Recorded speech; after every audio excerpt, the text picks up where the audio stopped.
મધ્યપ્રદેશમાં વરસાદથી 400 વર્ષ જૂના કિલ્લાની દિવાલ તૂટતા 7ના મોત। મધ્યપ્રદેશના દાતિયા શહેરમાં ભારે વરસાદને કારણે 400 વર્ષ જૂના કિલ્લાની દિવાલ તૂટી પડતા 7 લોકોના મોત થયા છે। આ ઘટના વહેલી સવારે 4 વાગે ખલકાપુરા વિસ્તારમાં બની હતી। દિવાલ પડવાને કારણે કિલ્લાની બાજુમાં આવેલા મકાનમાં રહેતા 9 લોકો દિવાલના કાટમાળમાં દટાઈ ગયા હતા।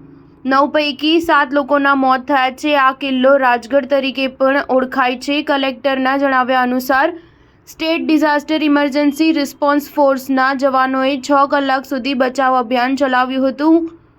મુખ્યપ્રધાન મોહન યાદવે મૃતકોના પરિવારજનો માટે 4 લાખ રૂપિયાના વળતરની જાહેરાત કરી છે। બીજી તરફ હવામાન વિભાગે ઉત્તરાખંડ અને ઉત્તર પ્રદેશમાં આગામી 3 દિવસ માટે ભારે વરસાદની ચેતવણી આપી છે। મધ્યપ્રદેશમાં સર્જાયેલ ડિપ્રેશનને કારણે આ બંને રાજ્યોમાં ભારે વરસાદની આગાહી છે।